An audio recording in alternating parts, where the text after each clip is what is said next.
Halo semua, kembali lagi di channel gue Diari Mustika, tentunya bersama gue Intan Mustika. Seperti biasa, gue masih akan curhat di diari gue ini, tentunya dengan tema yang sama ya, yaitu seputar ibu dan anak.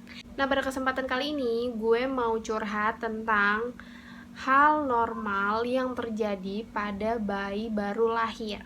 Kenapa gue mau bahas ini? Karena kita tahu ya, sebagai ibu baru pastinya kita bingung gitu ketika ada satu hal yang terjadi sama anak kita gitu. Sekalipun itu sebenarnya sepele, cuma pasti sebagai ibu yang baru aja melahirkan itu agak panik ya ngadepin hal tersebut. Tapi tahu gak sih, sebenarnya hal-hal yang akan gue sebutkan ini adalah hal-hal yang mungkin normal terjadi pada bayi. Langsung aja kita ke poin yang pertama. Poin pertama itu adalah sering menangis. Sebenarnya menangis itu adalah hal yang wajar lah ya bagi bayi. Cuma kita sebagai ibu baru pastinya bertanya-tanya dong, kalau seandainya bayi kita ini nangis terus, kenapa kayak gitu. Alasan utamanya adalah karena bayi belum bisa berkomunikasi dengan kita. Dia belum bisa mengeluh sakit, dia belum bisa bilang kalau dia nggak nyaman. Dan biasanya bayi itu menangis karena kegerahan, tidak nyaman, ingin dipeluk oleh ibunya. Terus bayi juga bisa bosen. Jadi kalau misalnya bayi nangis, kalian bisa coba mencari suasana baru untuk bayinya. Jadi dia merasakan lebih nyaman, ataupun sekedar untuk digendong aja. Nggak apa-apa kalian gendong terus bayi kalian. Yang jelas itu bayi kalian yang tahu. Jadi sebisa mungkin membuat dia nyaman adalah hal yang terbaik, oke? Yang kedua adalah bayi sering BAB.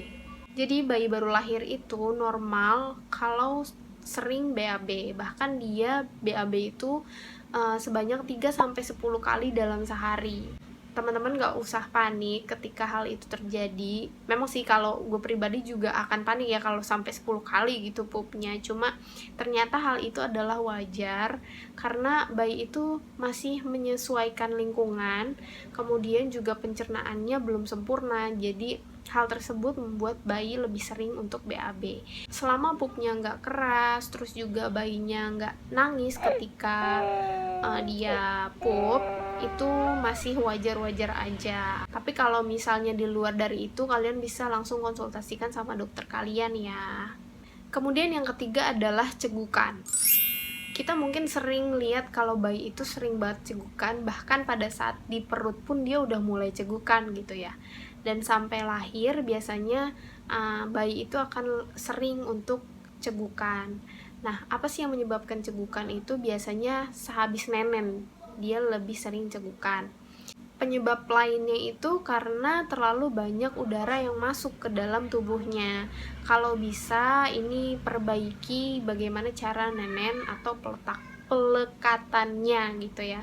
Kalian bisa cari tahu pelekatan yang baik ketika mengasihi seperti apa. Itu mengurangi untuk udara masuk ke tubuh bayi. Selain itu juga untuk mengurangi rasa sakit atau nyeri ya di puting kita gitu. Kemudian yang keempat itu mata bayi terlihat juling atau jereng. Sebenarnya hal ini adalah wajar. Mungkin untuk ibu baru ada yang merasa panik juga ya ngelihat hal ini. Tapi hal ini tuh masih wajar kalau terjadi sampai dengan bayi umur 3-4 bulan. Karena apa? Karena penglihatan dia belum benar-benar fokus gitu. Di bulan pertama kelahirannya biasanya bayi itu hanya fokus kepada benda-benda yang berwarna hitam dan putih gitu. Dia belum bisa membedakan warna.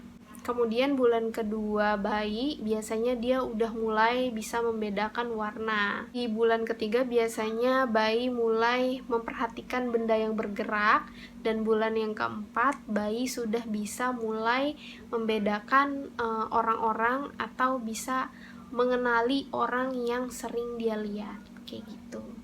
Jadi untuk permasalahan juling ini selama itu terjadi sampai bulan keempat si bayi ini lahir, itu masih normal-normal aja gitu. Selanjutnya yang kelima itu adalah kuning.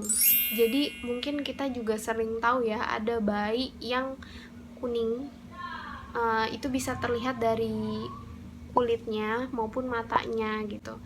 Sebenarnya ini juga jadi permasalahan hampir semua bayi baru lahir gitu, kebanyakan bayi baru lahir. Kenapa bayi itu bisa kuning? Karena bilirubinnya tinggi. Kenapa bisa tinggi? Jadi kalau di perut itu biasanya bilirubin dihancurkan oleh ari-ari, tapi ketika sudah lahir bilirubin ini dihancurkan oleh hati. Dan nggak banyak juga bayi yang sudah sempurna gitu hatinya, jadilah bilirubin itu tidak berhasil dihancurkan dalam tubuhnya gitu. Oleh karena itu seringkali ada bayi yang mengalami sakit kuning ini. Dan untuk kadar bilirubin yang bisa dikatakan normal atau tidak, kalian bisa langsung konsultasikan sama dokter. Kira-kira penyembuhannya apakah masih bisa melalui matahari dan dikasih ASI terus, atau mungkin harus di sinar dan kayak gitu. Kemudian bayi mens. Jadi ini adalah salah satu yang bikin gue lumayan kaget, karena hal ini terjadi sama bayi gue. Bayi mengeluarkan darah atau bayi mens ini ternyata umum terjadi kepada bayi perempuan yang baru lahir. Kenapa? Karena bayi perempuan itu masih membawa hormon hamil ibunya gitu. Jadilah kenapa si baby ini bisa mengeluarkan darah atau mens dari vaginanya kayak gitu. Biasanya hal ini terjadi di 2-3 hari setelah bayi lahir. Tapi kalau seandainya ini terjadi sampai seminggu atau 2 minggu setelah dilahirkan, kalian bisa langsung konsultasikan ke dokter ya, kenapa hal ini bisa terjadi.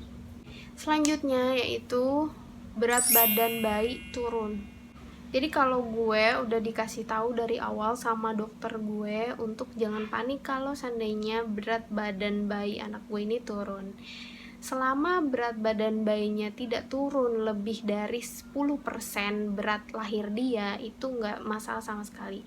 Waktu itu gue berat anak gue lahir 3,1 atau 3,100 gram, kemudian turun seminggu kemudian turun 100 gram, jadi masih normal-normal aja. Jadi ketika lahir itu biasanya bayi membawa cairan-cairan yang ada dalam tubuh ibu gitu di dalam tubuhnya. Seiring berjalannya waktu, seminggu kemudian atau 3 hari kemudian, cairan-cairan itu akan keluar gitu bersama pup atau pipisnya. Jadilah kenapa si bayi bisa turun berat badannya kayak gitu, dan hal tersebut masih normal. Sekali lagi, kalau penurunan berat badannya maksimal 10% dari total berat lahirnya dia kayak gitu. Oke, mungkin itu aja dari gue, hal-hal yang mungkin normal terjadi pada bayi tapi mungkin juga membuat kita cukup deg-degan ya, kenapa hal ini bisa terjadi gitu. Semoga video ini bermanfaat, semoga ini bisa juga kasih informasi ke kalian yang mungkin masih bertanya-tanya anak gue kenapa, dan video gue ini bisa jadi pelajaran juga ya buat kita semua. Sekali lagi terima kasih udah support gue. Jangan lupa like, comment, subscribe supaya gue lebih semangat lagi untuk bikin videonya. Jangan lupa like, comment, subscribe, dan share juga ke teman-teman kalian kalau merasa video ini bermanfaat. Terima kasih, dadah.